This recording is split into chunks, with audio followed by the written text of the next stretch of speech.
Hello everyone, welcome to a new video on YouTube channel of tutorialspedia.com.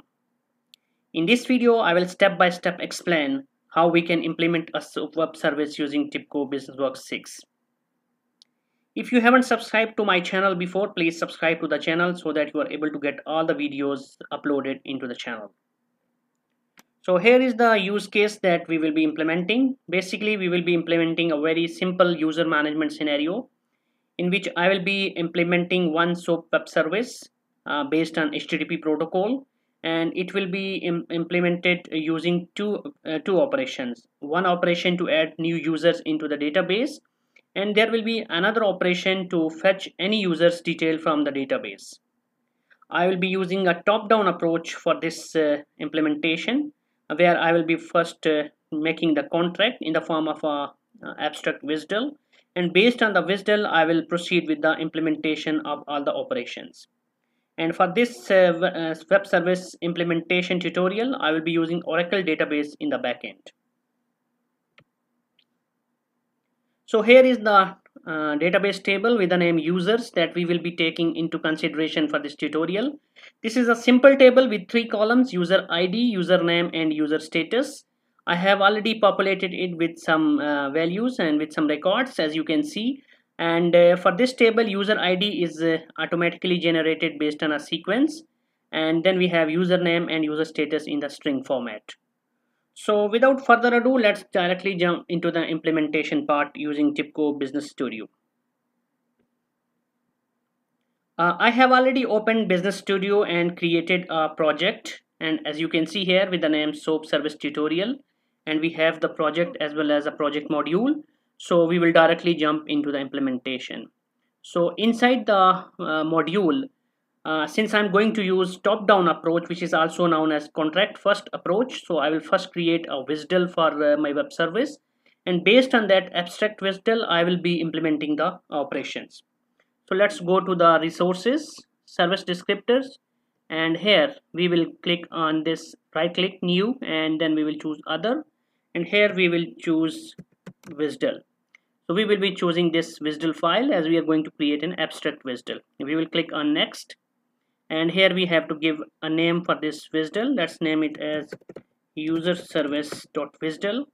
Then we click on next, and here we have to specify if we want to change anything for the namespace, for the prefix, and for the protocol we will keep it as SOAP, and for the binding options we will use document literal. So without changing anything, keeping it as default, we will just click on finish. So as you can see that basic structure of our WSDL has been created, and we can see it in both modes. We can see it in design mode, and we can also see it in source mode, as some people prefer to edit the WSDL in the source mode and some people prefer in design mode. But here I will prefer design mode, and I will show you how we can add new operations. So by default, when we created the WSDL, one operation has been added. So let's rename this operation to add user. And for the parameters for the add user request, I will click on this arrow, and I will specify the elements that are expected as an input for this operation. So we are expecting username, which is a string, and we will add another element with the name user status. We will keep both as mandatory, and we will not play with anything else for this operation implementation. So after doing all these two things, we will switch back to our WSDL, and for the response, again we will click on arrow, and in the response for the addition we just want to pass a message, and we will name this element as message, and we'll keep it as string. So let's save it, and now we go back to our WSDL, and we want to add another operation in the WSDL. So we will right click, and we will choose this option of add operation. So the new operation we will name as get user, and in the input we will provide one parameter with the name user ID, as we will allow users to search for any user based on user ID, and this will be integer, as we have integer in database.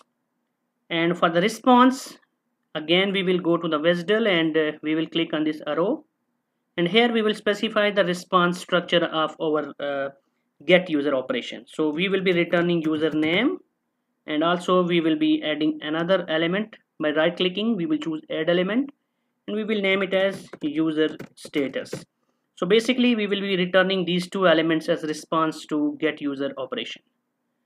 So this is how we create a WSDL and we add operations. Very simple and straightforward. And this is the beauty of TIBCO BusinessWorks 6, that it eases the process of implementing the web services or any type of integration operations. And you can see that the amount of time that is required to implement these type of services in conventional programming languages is considerably higher than these type of tools.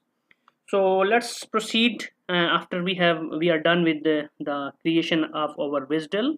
Now what we will do, that we will right click on this WSDL, and after right clicking we will go to this web service, and we will go to this option of BusinessWorks process. We will choose generate process, and here we will choose create soap binding.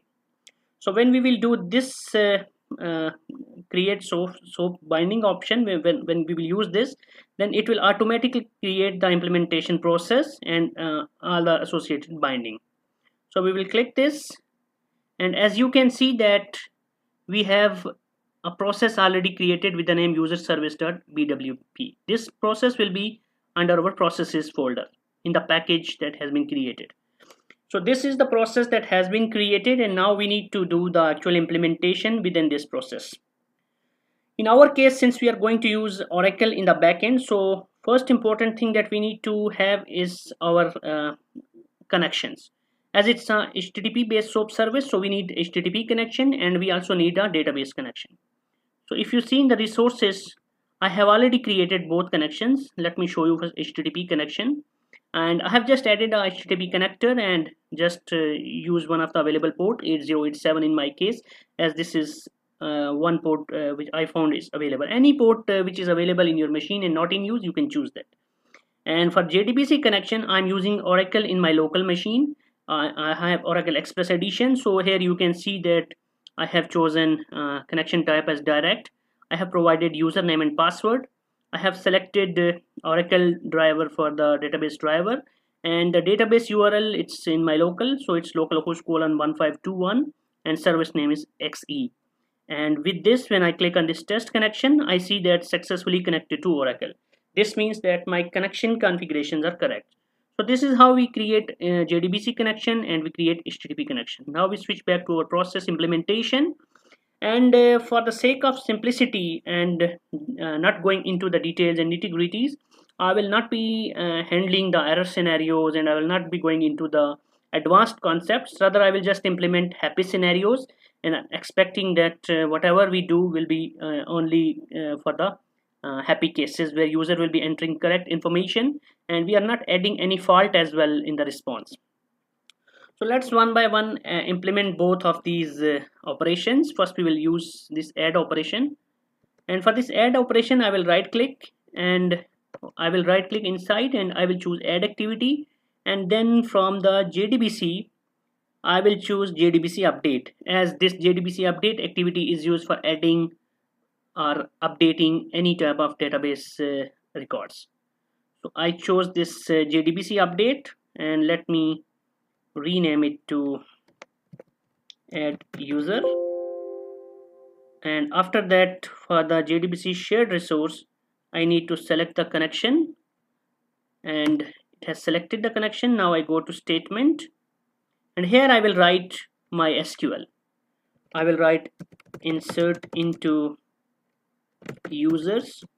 I will specify the name of the columns, user underscore name, user underscore status, and I will write values, and I will specify 2 question marks here, as I want to dynamically add these 2 elements. So here in the parameters, I will click this plus button twice, as I have 2 parameters, and let's name them same as, you can name them anything, but it's better if you name them exactly as you have in the database, username and user status. We will keep them as varchar, and then we will go to the input, and here we will map from the web service input add user. We have username and user status, and we will be mapping it to username and user status for our parameters. So basically whatever user will be passing in username and user status, we will be passing it to the database, and user ID will be automatically generated based on the sequence. We save it. First we need to connect it with the starter, and then from here we need to connect it with the end activity. We still see some error here, so let's find out the error.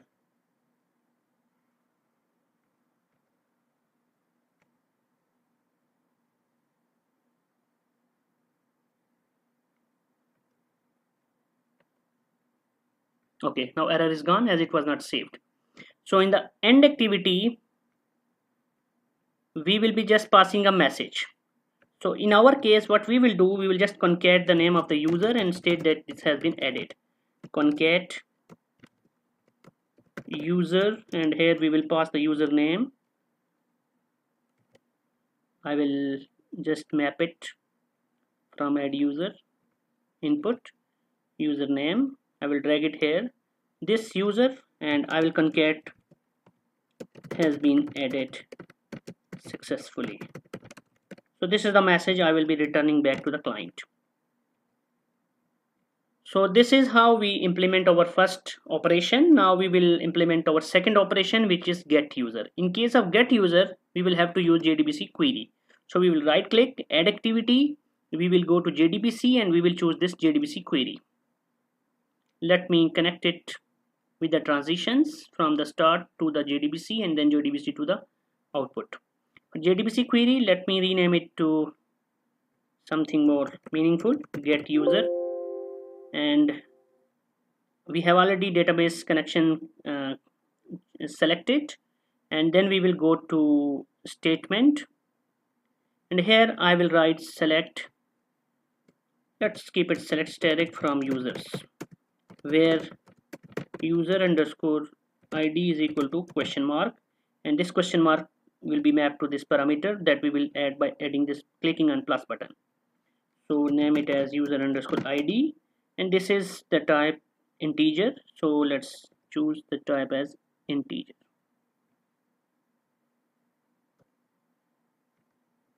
Alright, so we go to input and we will map whatever we receive from the user in the parameter, and we map it to user ID. So in this way we will be getting from the database details of a user based on the input provided by the client. We will go to end activity, and whatever we fetch from the database, I need to click on this fetch button in the statement. If you don't click on this fetch button, then output will not be populated. So here now you can see that in output it's showing me what element is going to pass to me. So I will go to the output, and here I will map the response. So I'll map username to username and status to status. I need to use filters as I will be getting mapping only the element number 1, as we will be getting only one element against a user ID. So in this case, for both elements we will provide the filter as 1. So this way now we have implemented our both operations. If you see in the problems, there is some error that specified binding. So let's verify the binding. We go to module and we go to module properties, components, and here we need to populate the binding. So if you go to binding,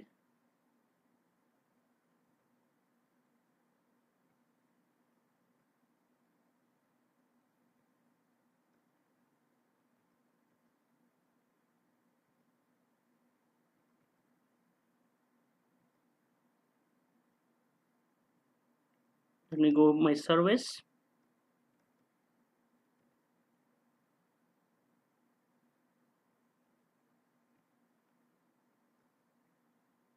and then I go to components,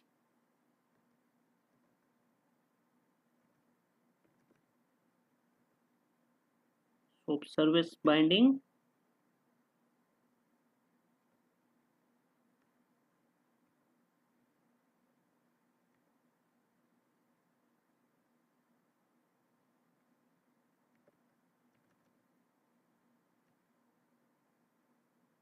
and here in the binding I need to specify the transport type as HTTP, and it will ask me for the connection. I will just choose the connection, and once connection has been chosen, then our binding will be correct, as we have all other information about the namespace, about our endpoint URL.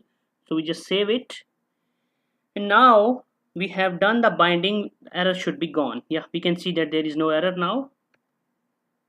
And now let's run our process. So we go to our process, and we just right click, and you can choose this option, run BusinessWorks application. You can go here as well in the menu, run, and then you can choose run configuration. And in this case it will ask you that which particular project you want to load. If you have multiple projects already loaded in your workspace, then you can choose from here. So it's launching the configuration, and I will just select this module for the SOAP service tutorial, and I will click on run. So once I will click on run in the console, I will be able to see the status.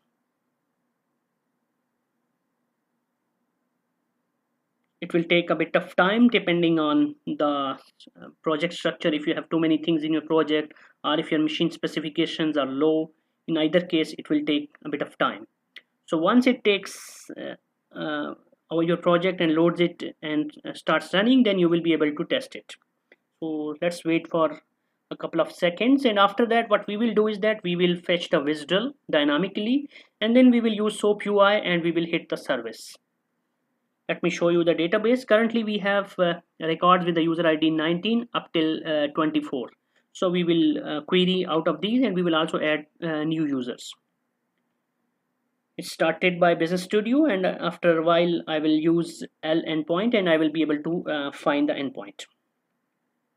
There are certain OSGI commands that you can use in the console, like lrest in case of a REST service, L endpoints to fetch all the endpoints.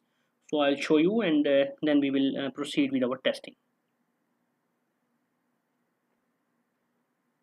So it started. So let me write L endpoint, sorry, and you can see that here is the URL for our web service. So we will copy this URL, and we will go to SOAP UI, and we will click on SOAP, and initial WSDL, we will specify this URL question mark WSDL, and here let me rename it to user WSDL, and we will click OK. It will fetch the WSDL dynamically, as you can see, and we have two operations, add user and get user. Let me first go to add user. To add a new user, I will add a new user with the name ABC, and I will provide the status as active. So I will click on this submit, and let's wait for the response from the service. As you can see, we have received a response stating that user ABC has been added successfully. Now if you go to database and refresh, you should be able to see the new user. As we can see here, a new user with the name ABC and status active has been added.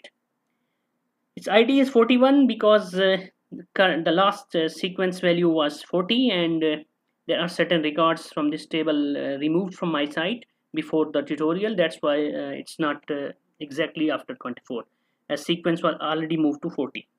So now this 41 has been added. So if we try this get user to fetch the details of this user, we should be able to receive. So I will pass user ID as 41, and I will click, and you can see that we have received the response. If we try different values, like we try 22, we should be able to retrieve the data for user 22 as well. So that's the process of implementing a SOAP web service using Business Studio in BW6. And this is a very basic implementation where I haven't covered any unhappy scenarios, any fault scenarios, and I have also not covered how we do the exception handling and how we do the certificate for secure websites, for the secure web services. But the scope of this tutorial was just to explain you how we can implement a basic web service, and how easy and how convenient it is to implement SOAP web services using BW6. That's it from this tutorial, and I will conclude it over here, and request you to please subscribe to the channel if you haven't subscribed before. Thank you very much.